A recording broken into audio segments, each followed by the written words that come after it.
Ha! I thought I was lagging here because this guy, right in the middle of the replay when it started, has the disconnect symbol for his... Look, it's flashing as well. I just saw this. Wait, where is he?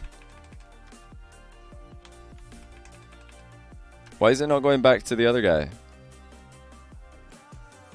I guess we can't get the same thing twice. The same view. No matter what, it's just going to show us this boy. Yeah, this guy was just like flashing. I was like, oh no, I'm disconnecting. Wait. He got me. Okay, so this is cheeztuch. I'm guessing cheese is you. Oh, free win! Free win.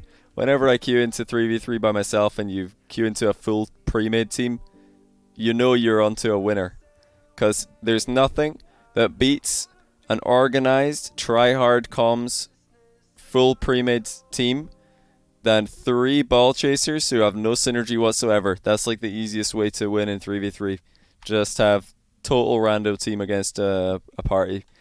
Hit an exploit next to the tier 1. Welcome to the stream.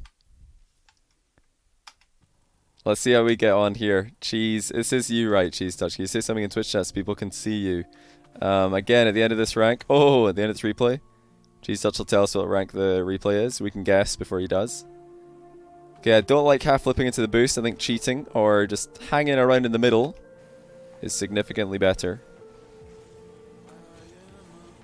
Oh! Very greedy. We've got 100 boosts here.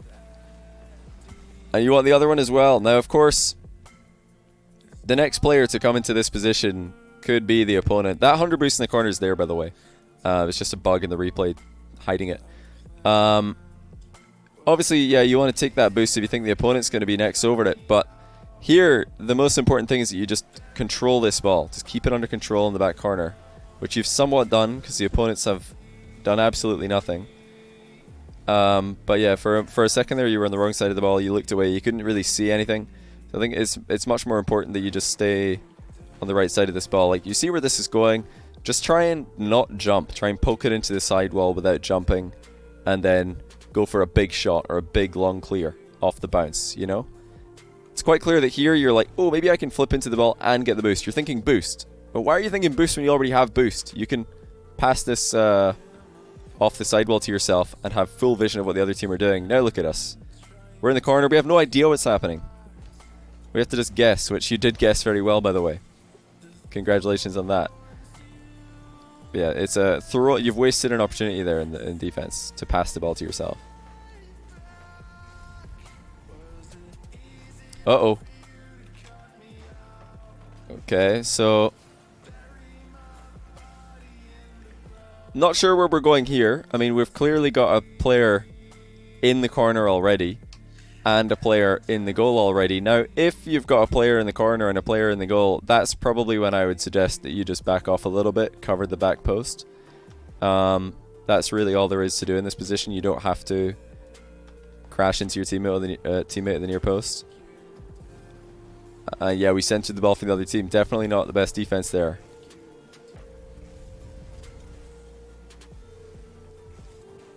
Yeah, like rotation or where you should drive in defense is all dependent on where your teammates are. So if you've got a teammate in the corner and a teammate in the goal, you should probably go to the back corner, the back post area. If you've got a teammate already at the back post and a teammate in goal, maybe you should challenge the ball. If you've got a teammate on the ball and you've got a teammate at the back post, maybe you should go to goal. You know, just try and fill the blanks. Don't go where your teammates are. Okay, we did manage to not own goal here. However, this would be a lot easier if we got back faster. Got to go back to the goal ASAP here. Like the mission here should be to get back to the goal as fast as possible, because you turn around here and you can see that your teammates are not covered in the goal, but we're like just casually driving around, going back. Got to get there quickly. Okay, pass maybe. Nice. Oh, okay. Don't you love it as well, by the way, when you score a sick passing goal in a full random team and the other team are all in a party? It's hilarious. You're like, what's yeah, that's right. What's your comms doing for you guys now? Okay, be careful. I think already I can see that the biggest positional improvement that you're going to make is quite simply to stop driving into positions that your teammates are already in. You've already got a teammate in front of you here, and you're in a full random team. If I know anything about full random teams, it's that they're going to turn for any ball that they can turn for. So you already know that that guy there, because he will turn for that ball. Therefore, you shouldn't go, because you know he's going to go. Even if there's a chance that you could play this ball in a more effective way than he can, you shouldn't, because you know he will. Just try and give your teammates space.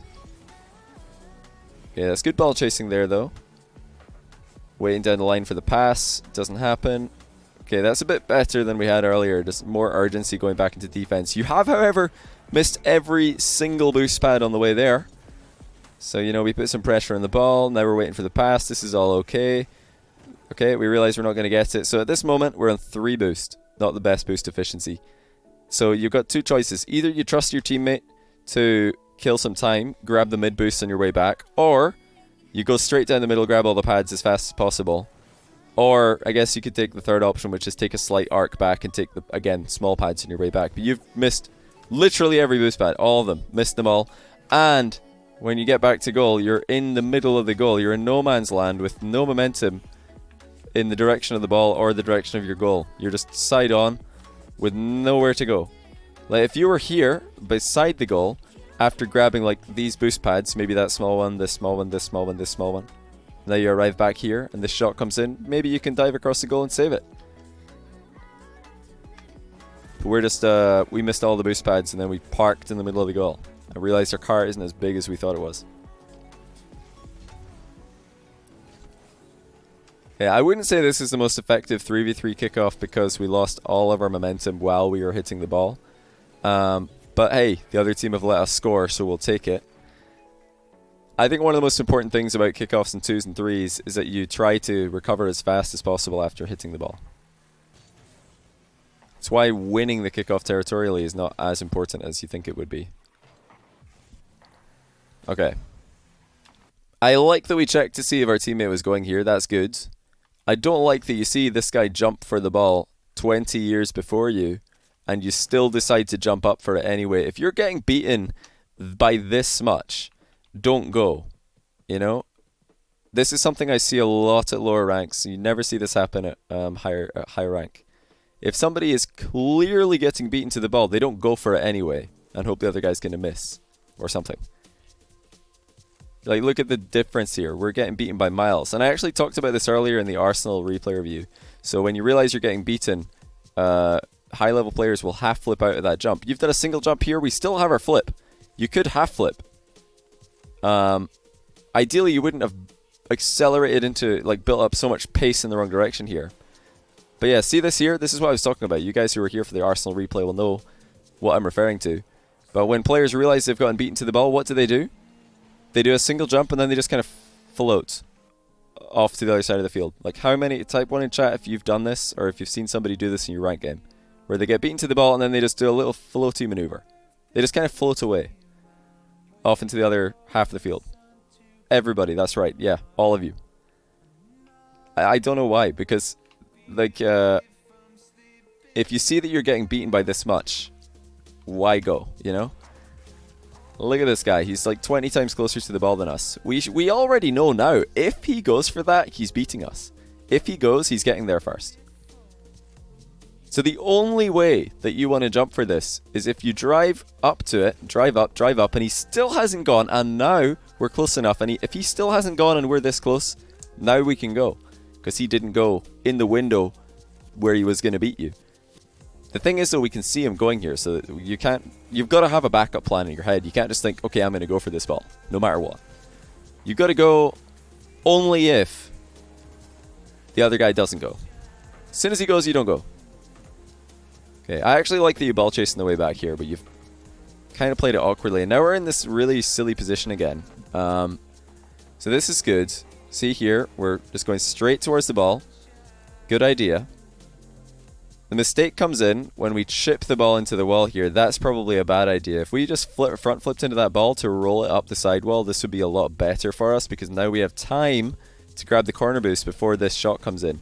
As is, that shot's coming in way before we're back in the play. Now we're relying on our teammate to make the save. That's not something you generally want to do. And yeah, as you can see, we've rotated into this position about 3 times this game, where we kind of just drive back into the middle of the box, turn around, and now we've got lots of like awkward places that we can't really cover. Top right corner, we're not saving that. Top middle, probably not saving that either. Anything back post pass kind of play, we're not saving that. We can save maybe a bottom right and a bottom left, top left, or middle low shot. But yeah, this position that we've gone for is not very effective. Instead, what you want to do is just add a little bit onto your rotation there.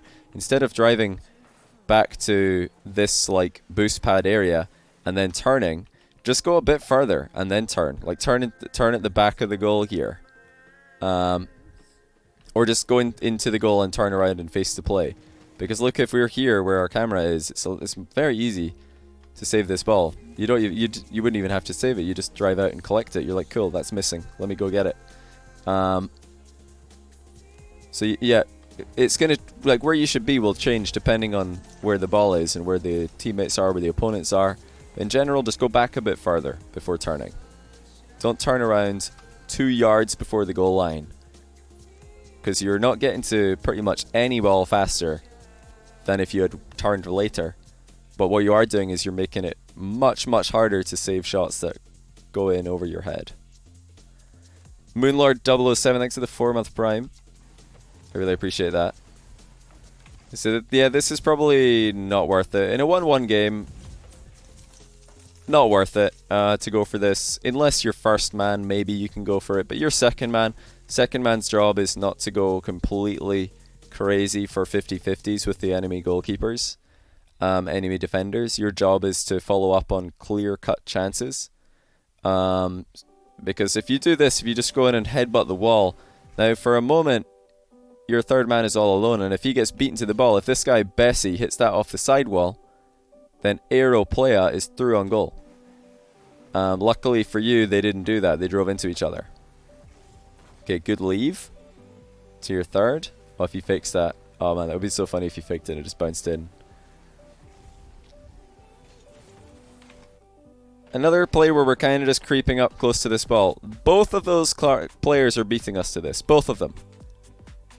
Even if your teammate doesn't touch this, you're getting beaten to the ball. So moving in to challenge this ball is not something you should be thinking about. There's already ball pressure. Your teammate is applying ball pressure, so you don't have to. Like, the whole idea of him ball chasing or, challenging while he's recovering is so that you don't have to. If you're third man, you just got to wait for your teammate to force something like this to happen, and then you go in when he loses control. When your teammate forces the opponent to lose control, that's when you make your move as third man. Don't dive in a moment sooner than that. We're in this awkward position again. Look at this. It's similar. Not exactly the same, but similar. Where we turn around, and now we're just side on to the ball. Instead, like, there's a few alternatives here that are much safer.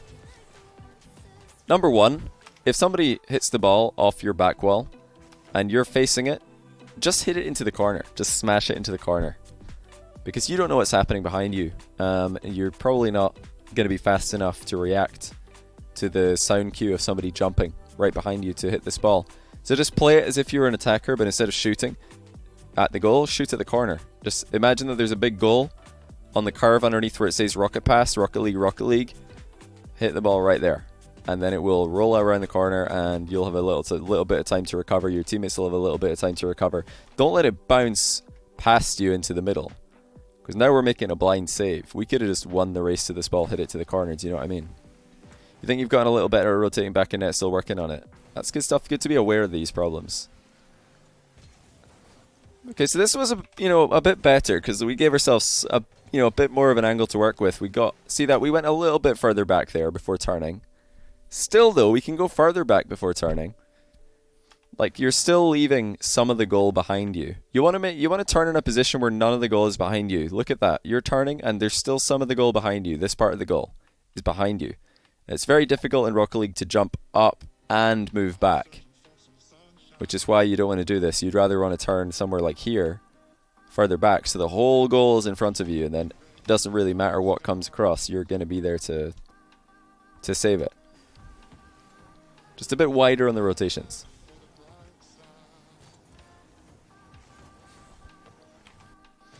Yeah, don't be afraid of just hitting the ball into the corner. Like here, this a good little play that you can do here to immediately recover is just to do a single jump, air roll your car sideways a little, like this, and then just jump into the ball, because your car is going to hit the ball, kind of like do a mini pinch on the ball, and the ball will roll up the wall, and your car will land, and then you can just chase it. You can chase after it. And you could do that with a double jump as well if the ball was higher. But don't drive around it slowly like this. Just jump in, take assert your authority. See here, you just want to do a single jump, air roll, clip the side of the ball with the front end of your car, immediately land, and start going down the line with it. Does that make sense, cheeztuch?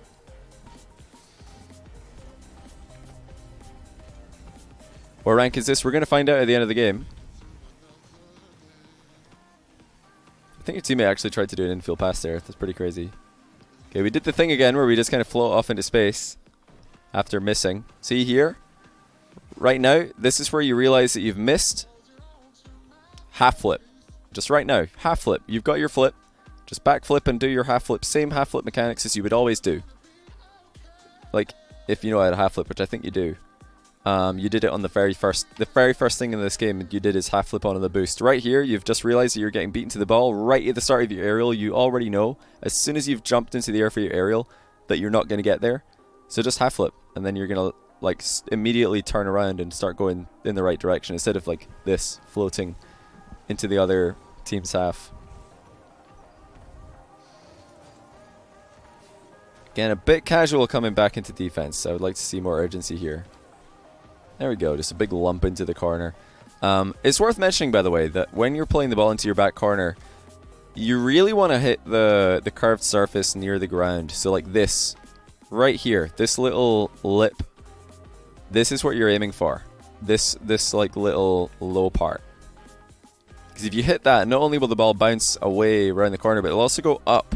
So it takes longer for the other team to get to it, which gives you more time to recover, gives your team more time to recover. So actually hitting it up here doesn't give the ball any height when it reaches the opponents. Look at that, it's bouncing back down to him. He's just taking a ground shot now, because what goes up must come down. But if you start off by hitting it down into that curve, it will actually kick way up the air, way up into the corner. Much harder for the opponents to get to. And the shot won't come in anything like this. It can be difficult to try and place those clears into that curve, the little dark grey curvy part of the wall.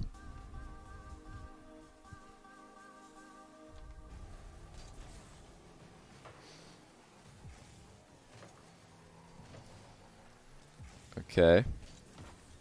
It's a nice goal side challenge. Uh-oh. Get that boost. Nice. Okay, good leave. Again, good leave. We're waiting to see. Yep, this is fantastic. Good job waiting and making sure that your teammates aren't going to double commit with you. This is good as well that we're on the far side here. Like, good positioning for, you know, covering areas that your teammates aren't in. I like that. Same thing here. Really good positioning this whole time. Really good stuff. We were ready to follow up on pretty much anything that our teammates wouldn't be able to.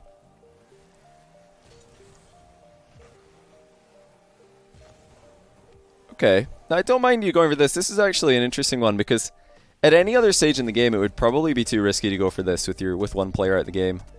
But since it's a kickoff, you already know that your teammate, your third man, will have 100 boosts and he will be able to follow up on what you're about to do. So actually going for this is not a bad idea on a kickoff.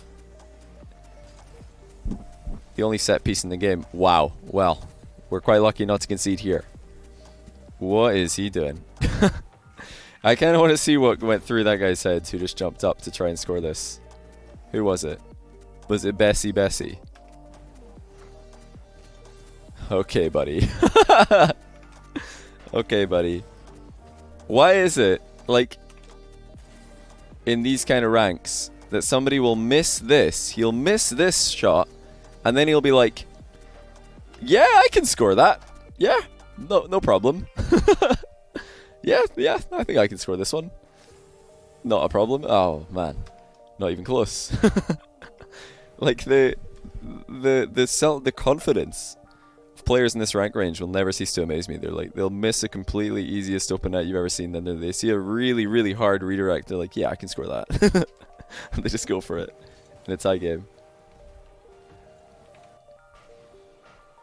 So we're playing the corner kind of risky again. Remember I said earlier, don't like really slowly drive up underneath the ball in the corner and just get underneath it. Like, you've done that a few times. It's really important that if you're going for a 50-50 in the back corner, that you are 100% goal side.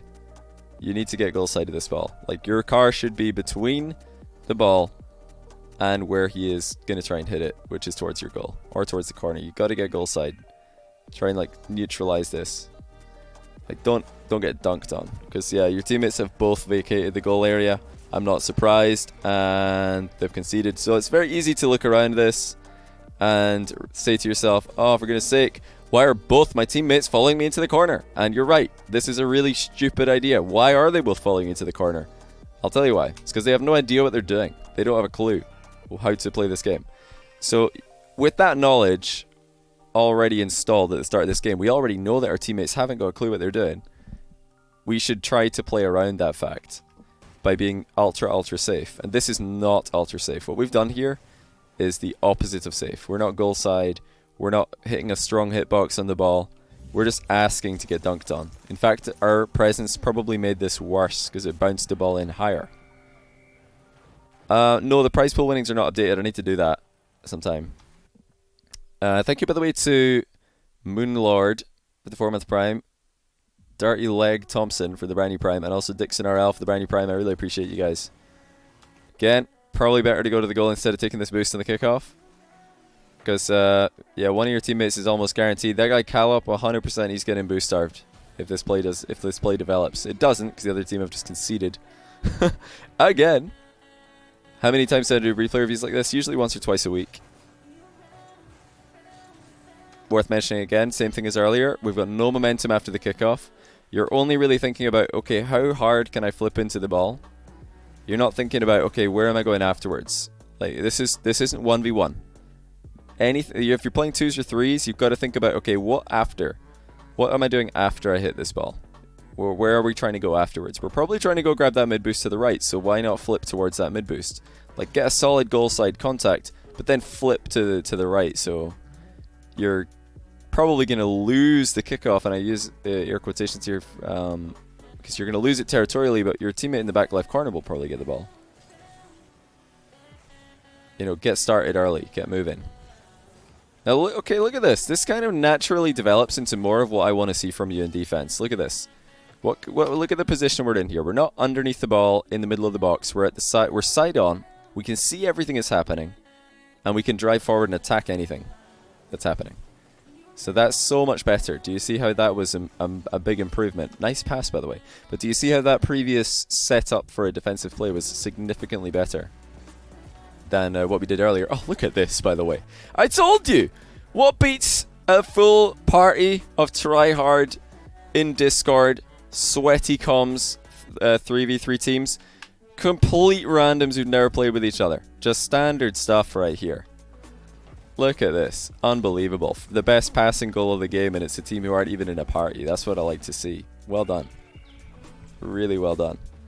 But genuinely, well done to spot that pass. A lot of players, the vast majority of players in that position would have done a really bad long shot and given the ball away.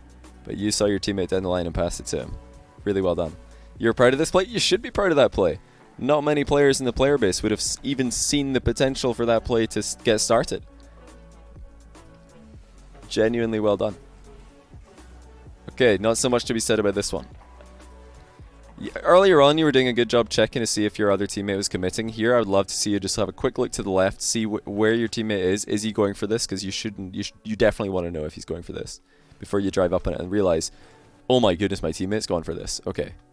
And as soon as you see him go for it, you should get back as fast as possible. Like, look how much boost we've got. Look at the speed we're moving at. There's no urgency to get back into defense. But yeah, that's all about the vision right there. Nice clear off to the side. Yeah, we've got time to grab that boost. Nice little bump as well. Oh, be careful though. Not a fan of this positioning. There's a few things that could happen here that would make us very awkwardly positioned. Like, just think now, if that guy hit that ball and it bounced up the wall and over to towards the back post, you're really screwed, actually. Another option that would have absolutely ruined you here, something that we see it's quite comical when it occurs, but if this guy just smashes that ball into the back wall and it pinches straight at you, what's going to happen, Twitch chat? What will guaranteed happen if this guy just pinches it into the wall and it fires straight into the middle? Jesse. The JohnnyBoi special. Yes, own goal. We'd own goal. It would just bounce off our car and go into our own net. So why are we here instead of being here? If we're here, then the own goal potential is gone. And we can still do anything that we can do from here, we can do from here. Pretty much. Pretty much anything we can do from this position, we can also do from this position. And I think even better would be this position if we're inside the near post. Because now we're safer from demos.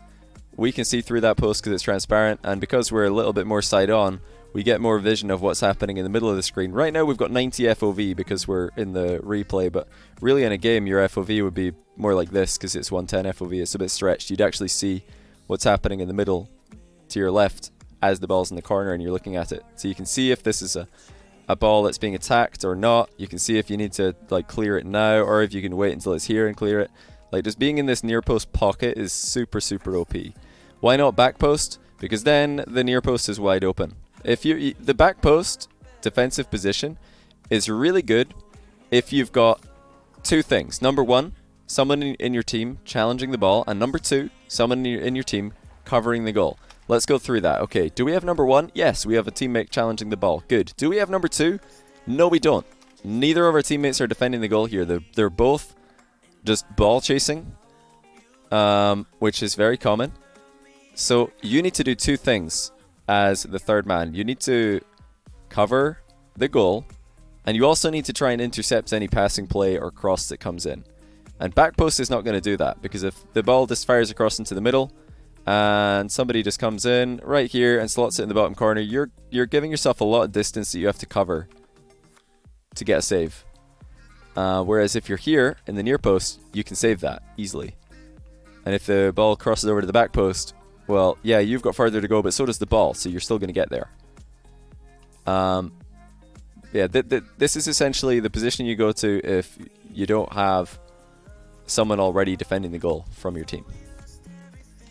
I mean, if we didn't have two teammates in the back corner here, if one of them was defending the goal and one of them was pressuring the ball, back post would probably be the best position. I say probably because it's all situational, but hopefully that makes sense. Back when I was preaching back post, transparent goalposts weren't even a thing.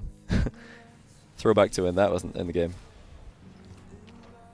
Alright, good job not getting dunked on there. Oh no, don't let him score an air dribble. No, don't let this happen. Oh, for goodness sake. Oh no. Didn't even think he'd been playing. We need more urgency to get back into defense, man. We need way more urgency. Like, we grabbed this boost, but we're not using it. Look at it, we're just driving. We need to be boosting back to our goal immediately. Like, your teammate's gone up early, which is good, because what does that do? I'll put this one out to Twitch chat. It's a bit of a more complicated thing, I guess, but when your teammate goes up early to challenge an air dribble, and that leaves you last man, what do you know has to happen next, basically? Force a touch, exactly. Because your teammate has gone up here, we know that the opponent has to make one more touch in order to get it past him. Usually he has to make one more touch in order to get it past him. So that means that the current angle that we see the ball coming in at is not the one that the ball is going to reach the goal with. There's one more touch, and that's the touch you need to be ready for. And you don't get ready for it by casually driving back to your goal after you respawn from your demo. You know, we go and pick up the boost, and then we're like, let's just drive around here. Like, you shouldn't be here when you defend the air dribble. Where should you be when if you have a first man who's gone up ahead of you to challenge an air dribble? Where do you want to be as the last man defending that same air dribble? Should we be here like 5 car widths off the goal line? No. We should be as close to the goal line as possible, because we're coming in from the side. We don't really have time to get in the goal here, but we do have time to get as close to the goal line as possible. And you should be able to do that. You should be able to, you know, grab the boost and then get into this kind of position here without having any like problems of crashing into the wall and flipping off the goalpost by accident. Like, this shouldn't be too hard. You know, grab this boost and then take a little bit of a steer to the left and get into this position. But the closer you go to the goal, the easier it is to save that air dribble, with knowledge that another touch is coming in. Just look, you wouldn't even have to really jump up very high for this to save it. You're only jumping up like a little bit, like half of the goal height, to hit it into the corner. But yeah, long story short, stay as far back as you can. Don't go back in slow motion. Like, you just use your boost that you just grabbed to get back as fast as you can. So we grab this boost and we don't let go of that boost button until we're in position. Like, get back there. You should be boosting back a little bit, then you slow down a tiny second. Wait and see what kind of touch it is, and then you jump up and save it. But we haven't gone back. We're like too far away from the goal. So it's just too easy to hit it over us both. Feel like we're absolutely love these replay reviews. Feel like we're all remote learning. I guess that's true. Mini716 next to the 35-month prime. I really appreciate that, dude. Didn't think I'd be playing 35 months, never mind watching you that long. Hey, I didn't think that either. This is crazy to me that we go so many ridiculously long subs. I appreciate it though. Lone Swordman, thanks for 500 bits. You could be a coach if not for casting. Good tips, man. I appreciate that. I don't really like coaching too much. Because Rocket League pros, I don't know, all my experience, well, maybe not all my experience, but a lot of my experience working with Rocket League pros is just kind of like, I don't know, it's not for me, that environment. It's not for me. Rocket League's not at the place yet where coaching for me is fun. Maybe one day it'll be at the place where the coach has like all of the control. Hard to coach? Not necessarily. I think Rocket League's like, I don't think it's, well, I don't think that's the problem. I'll go as far as saying that. I don't think the problem is that it's hard to coach. I think the problem is that professional players, for the most part, don't really think that they need coaching.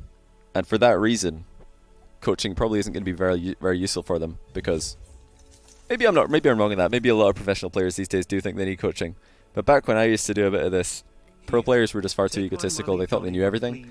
I was like, I can't even be bothered with this. Like, this isn't even like appreciated. I'm just going to do something else. So I focused on casting mostly instead. It's far more enjoyable for me. But I don't know, maybe these days it's more, maybe these days pro players have realized they need it more than they thought they did before. But yeah, my interest is 100% with casting basically, for now. Hallier, thanks to the 18-month tier 1. I really appreciate that. Please give your family back. What do you mean? You're expert. You're playing the outcome while try to cast. I try my best, dude. I try my best. Varge is probably the best coach in the game right now. I've actually never seen any of the coaching sessions, so I couldn't tell you who the best coach is. Never sat in on a coaching session, so I have no idea how any of the coaches do their thing. But yeah, I think the main thing that Rocket League pros can learn from coaching is mainly it's a convenience thing. Like, let me finish off this replay, then I'll explain it to you. Remind me after this to talk about Rocket League coaching. Let's see what happens at the end of this game. Oh! Oh! Okay. Clear this! Oh my goodness, we're just waiting. Gotta go. Alright, let's go to the end of the game here. See what happens at the end of the game. Okay, that was it. Wait. Okay. So it's basically from the kickoff.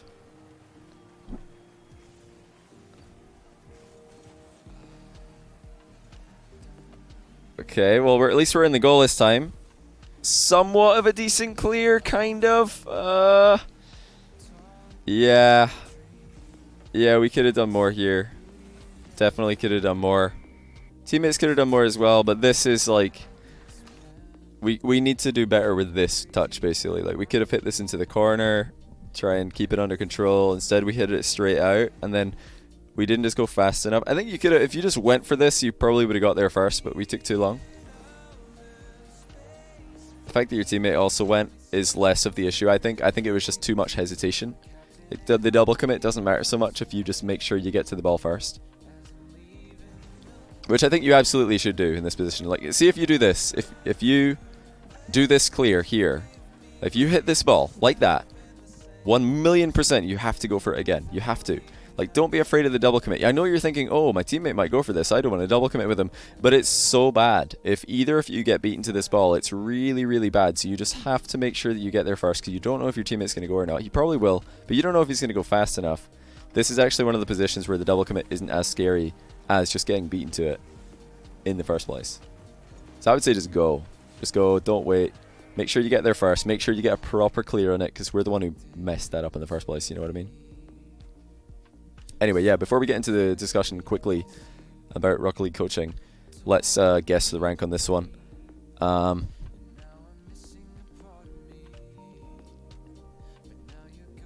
getting anything from Gold 3 to Diamond 2. That's the range that I've seen. Gold 3 to Diamond 3, actually, is the range that I've seen.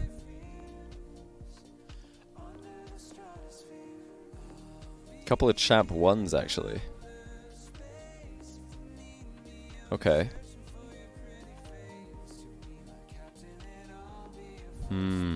It's a tough one, to be honest. Tough one. I'm gonna go... I think it's probably High Diamond. Probably High Diamond. Deciding between Diamond 2 and Diamond 3. How about that? I'm going to say it's a High Diamond 2 division or a Low Diamond 3 division. That's my range. Instead of going a whole tier, I'm going to go a High D2 division or a Low D3 division. Let's hope that cheeztuch remembers. cheeztuch, do you remember what rank this was?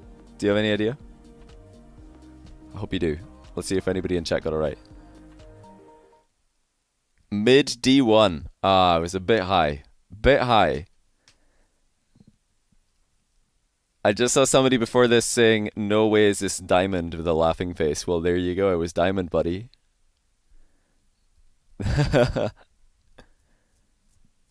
Any Diamond, you go. Okay. Okay.